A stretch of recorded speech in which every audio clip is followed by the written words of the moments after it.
Ya. Masya Allah, terima kasih telah menyempatkan waktunya Pak Ustadz. Ini saya rangkum aja Pak Ustadz, karena pertanyaannya saling berhubungan. Terkait dengan tadi Pak Ustadz ikhlas, kan ikhlas itu amalan yang tidak usah disebut-sebut, tapi tugas sekarang harus ada bukti nih, foto ataupun catatannya. Nah itu seperti apa Pak Ustadz? Terkait dengan pendokumentasian, kita ingin berbagi tapi harus ada dokumentasi nih dari kantor. Nah itu seperti apa Pak Ustadz? Untuk biar hati kita tetap ikhlas walaupun terdokumentasikan Pak Ustadz. Ya, saya coba, mohon maaf ini, mudah-mudahan saya banyak salahnya dalam menjawab, tapi mudah-mudahan ada benarnya, tapi banyak kurangnya yang pasti. Kita nukil di surat Al-Baqarah mengatakan, janganlah sekali-kali engkau menginfakkan harta kemudian menyebut-nyebut harta ini, harta yang kita infakkan, tapi ujung ayat ini waqulu qawlan sadida, tapi atau qawlan ma'rufa, tapi berkatalah dengan kata-kata yang baik. Ada dua dimensi mungkin, bahwa memang hadis Rasul mengatakan jadilah infak kalian itu seakan-akan tangan kanan yang memberikan, tangan kiri tidak mengetahui. Itu pun semangatnya. Tapi kadang kita ingin semangat seperti itu, kalau hati kita kemudian kita tidak olah dengan baik, kita tidak jaga dengan baik, bisa jadi kita ingin baik, justru itu tidak baik. Kita sebut-sebut itu, amal makanya saya, nggak usah ditulis-tulis, tulis saja hamba Allah, katakan seperti itu. Ya itu kan berarti sudah mengata-ngatakan lagi. Tapi ketika kita harus menulis, harus mensyiarkan, ini si A, si B, donasinya sekian, ada kwitansinya gitu. Satu sisi kalau kita berhusnudzon, ya satu sisi untuk syiar. Mudah-mudahan dengan kita menulis itu bisa menggugah rekan-rekan kita, sahabat-sahabat kita untuk beramal soleh lagi. Tapi intinya dalam hal tulis dan menulis itu kembali ke niat kita dan hati kita, karena semuanya ada di dalam hati. Kalau kemudian kita mengamini, contoh seperti ini, karena emang saya memahami pertanyaan ini supaya jangan kemudian masuk kategori riba, karena riba itu kan misalkan semut hitam di atas batu hitam di malam gelap gulita, ya, yang tahu memang hanya diri kita sama Allah itu.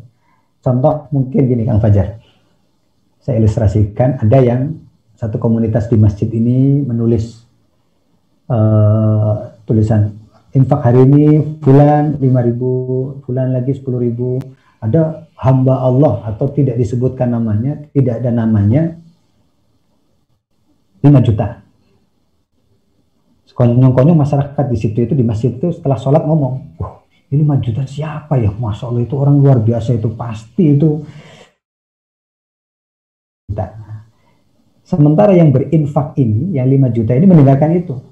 Dalam hatinya dia mengatakan, tuh kan, padahal saya sudah nggak mau dilihat-lihat, tapi orang tahu juga itu kan saya. Nah, itu termasuk kategori ria. Ya. Akhirnya kan kembali kepada hati. Kita mengambil kata-kata baik orang atau tidak mengamini prasangka orang itu hati kita, dan kita harus jaga hati kita, jangan sampai kemudian apa yang kita sudah keluarkan itu seperti buih diterpang ombak. Ini kan tugas kita, jadi jangan sampai dilupakan. Tugas kita tidak hanya mengeluarkan, tapi menjaga apa yang kita keluarkan, karena itu yang akan kita temui nanti di akhirat nanti. Apa yang kita keluarkan di dunia itu yang akan kita temui di akhirat. Apa yang kita keluarkan di dunia untuk jalan Allah, itu yang akan kita temui di akhirat. Sementara apa yang kita keluarkan untuk perut kita, itu akan menjadi kembalinya ke kamar mandi dan ke tong sampah. Kita makan apapun, kita berhias apapun, ujung-ujungnya ya kamar mandi dan dalam tanda kutip kakus dan sampah. Sementara yang kita infakkan walaupun sedikit di jalan Allah Subhanahu wa Ta'ala, itu yang menjadi beban kita. Itu yang menjadi yang menemui kita di akhirat nanti itu. Ya, sehingga tugas kita tidak hanya sekedar memberi, saya sudah berinfak. Tugas kita ya menjaga infak kita itu jangan sampai kemudian lolos dari jalan menuju ke surga itu. Menyebut-nyebut kemudian kalau kemudian mencatat untuk pertanggungjawaban, saya kira mungkin itu biasa. Saya kira itu maklum dan hal yang biasa. Masalah ikhlas, sabah ikhlas itu kan hati kita dengan Allah Subhanahu wa Ta'ala. Kadang orang mengatakan, saya sudah ikhlas kok. Bisa jadi dia tidak ikhlas. Mengatakan ikhlas bisa jadi tidak ikhlas. Justru orang yang tidak mengatakan ikhlas itu mungkin ya yang lebih ikhlas. Mungkin itu, Kang Fadil. Jazakumullah. Masya Allah, jazakallah Ustaz atas jawabannya. Dan bagi sahabat-sahabat yang tadi sudah bertanya, akan kami tampung dari Ibu Eni, kemudian Ibu Dian, kemudian Pak Dian, kemudian Ibu Rosdamayanti. Insya Allah nanti jawabannya akan kami share juga ke Ustaz, bahkan nanti bisa dijawab via WhatsApp aja, seperti itu. Dan jazakallah Pak Ustaz, karena keterbatasan waktu juga, mudah-mudahan apa yang tadi sudah Pak Ustaz informasikan, berikan ilmu kepada kami, mudah-mudahan ini menjadi bekal di 23 hari menjelang Idul Fitri Pak Ustaz. Ya, mudah-mudahan apa yang hari ini sudah kita pelajari bisa bermanfaat untuk di hari-hari ke depan kita berpuasa. Jazakallah Pak Ustaz, terima kasih atas waktunya. Amin. Jazakumullah. Saya pamit Kang Fajar, jazakumullah Pak Ibu, saya mohon maaf. Banyak salah kata, banyak salah ucap, saya mohon maaf. Kita tetap watawassaw bil haqqi watawassaw bis sabr, terutama di bulan Ramadan ini. Mudah-mudahan Allah panjangkan usia kita bisa merasakan hidangan Allah Subhanahu wa Ta'ala dari awal sampai akhir Ramadan. Kita siapkan cangkir kita yang akan dituangkan air oleh Allah Subhanahu wa Ta'ala ke cangkir kita. Tentunya itu yang tadi akan saya tambahkan sedikit di akhir ini. Kenapa harus kita siapkan dan kenapa Rasulullah mengatakan Allahumma barik lana fi Rajab wa Sya'ban wa ballighna Ramadan? Karena sejatinya orang yang mau masuk ke Ramadan itu orang yang sudah siap dan pantas untuk masuk ke Ramadan itu. Gelas yang akan akan dituangi air itu ya pasti gelas yang sudah bersih, gelas yang sudah rapi, gelas yang sudah siap untuk dituangkan. Sehingga Ramadan itu adalah bulan kita memetik hasad, bulan kita manen pahala Allah Subhanahu wa Ta'ala di tempat yang sudah kita siapkan. Jazakumullah. Akhirul kalam. Assalamualaikum warahmatullahi wabarakatuh. Waalaikumsalam warahmatullahi wabarakatuh. Jazakallah untuk Pak Ustadz Iwan Sofyan, dan saya informasikan atau saya ringkas sedikit terkait dengan tadi bahasan kita selama 1 jam ini. Yang pertama bahwa Ramadan ini merupakan manifestasi dari 3 karakter yang akan dibentuk oleh Allah Subhanahu wa Ta'ala. Yang pertama adalah sabar, kemudian ikhlas, dan juga jujur. Dan untuk mencapai 3 karakter tersebut, tadi sudah dikasih kisi-kisi nih oleh Pak Ustadz, ada 4 tahapan supaya kita menjadi terbiasa, menjadi orang yang sabar, terbiasa menjadi orang ikhlas, terbiasa menjadi orang jujur. Yang pertama adalah terpaksa, kita paksakan diri kita untuk bersabar, berikhlas, jujur. Nanti kita akan bisa, kemudian karena sudah bisa, kita akan menjadi biasa, dan ketika sudah biasa, maka kita akan terbiasa. Jadi mudah-mudahan Ramadan tahun ini ada ilmu yang bisa kita dapatkan dari kajian ini, sehingga bisa bermanfaat untuk hari-hari ke depan menjelang 23 hari lagi, seperti itu. Dan sebagai penutup, terima kasih bagi Bapak Ibu yang sudah bergabung dari awal sampai akhir. Kami pun mohon maaf apabila ada kekurangan, baik dari segi siaran ataupun lain sebagainya. Mudah-mudahan ini tidak mengurangi kehusuan dan niat baik kita untuk mendapatkan ilmu dari ustadz-ustadz yang akan kita tampilkan di Amazing Ramadan ini. Dan saya informasikan juga bahwa acara kajian ini diselenggarakan untuk yang tiap hari itu ada one day one juj. Boleh ibu-ibu ataupun bapak-bapak mengikutinya di jam 12 sampai jam 1 siang. Kita akan berkhotaman bersama. Mudah-mudahan di akhir nanti di tanggal 30 kita akan khotaman bersama. Kemudian ada juga kajian di harian, yaitu di hari Senin, di hari Kamis, dan hari Jumat. Itu dari jam 4 sore sampai jam 5 atau setengah 6. Kita akan membahas berbagai segmen, mulai dari tauhid, kemudian ada fikihnya juga, kemudian ada sirah nabawiyah juga.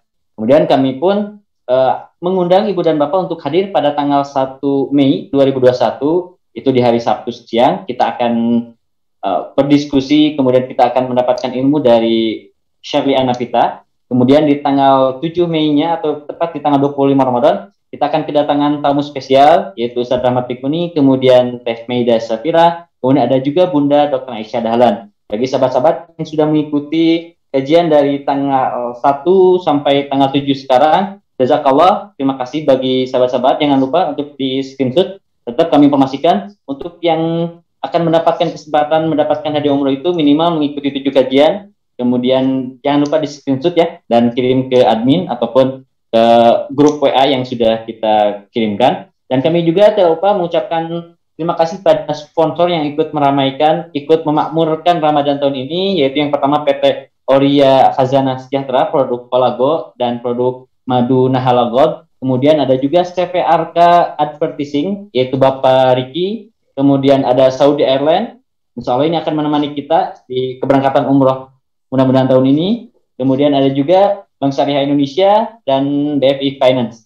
Dan juga kami mengucapkan terima kasih bagi media-media yang sudah ikut mensupport atau mensukseskan, men-share kajian Amazing Ramadan ini. Yang pertama ada Republika, kemudian Tribun Jabar, kemudian PRFM, kemudian TV Harmoni, MKTV, Umma Aplikasi, Info Kajian Bandung, Info Kota Bandung, dan Manusia Cahaya. Dan jangan lupa kami tetap menginformasikan, ayo beramal soleh dengan ikut acara Amazing Ramadan, membagi aksi tanpa batas, yaitu yang diselenggarakan antara Dago Wisata dengan aksi cepat tanggap.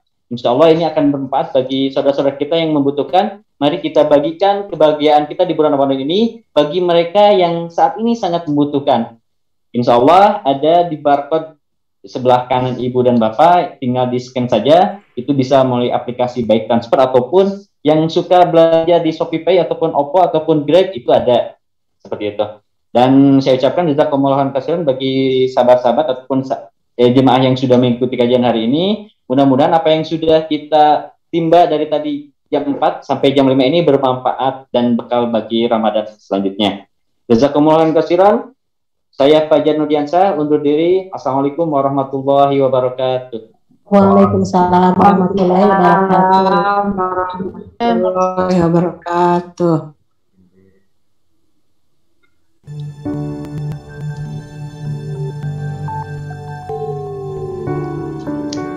Welcome to a world of comfort with our first-class 180-degree flatbed seats on board the Boeing 777-300ER. Now flying non-stop to London, Washington, New York, and Los Angeles. Saudia, welcome your world.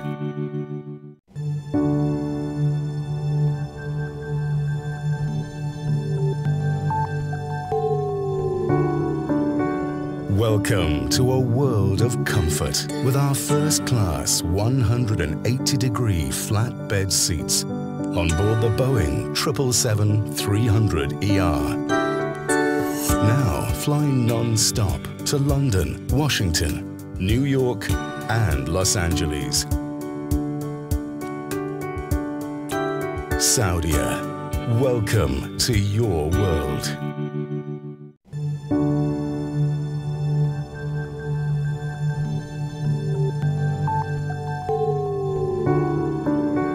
Welcome to a world of comfort with our first-class 180-degree flatbed seats on board the Boeing 777-300ER. Now flying non-stop to London, Washington, New York, and Los Angeles. Saudia, welcome to your world.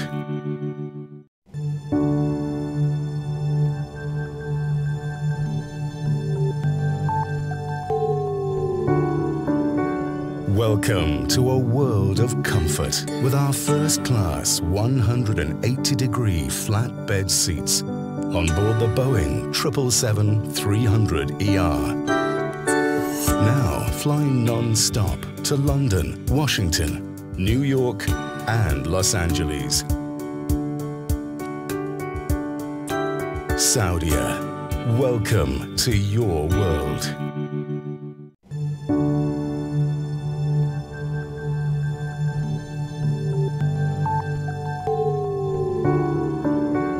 Welcome to a world of comfort with our first-class 180-degree flatbed seats on board the Boeing 777-300ER. Now flying non-stop to London, Washington, New York and Los Angeles.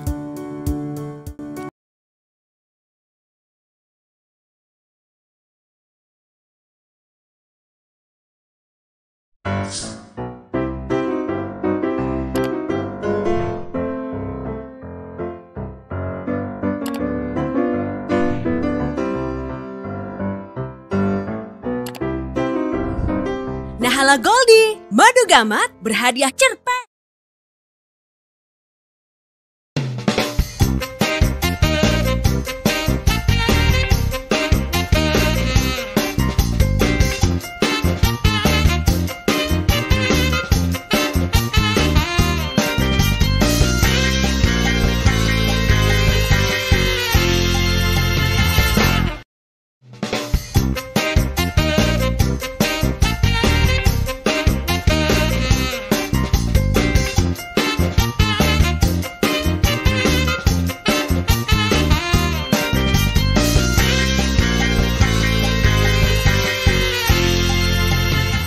Waktu muda jadi rebutan, ketika tua makin dicari. Benda apa itu gerangan? Itulah madu Nahala Goldie.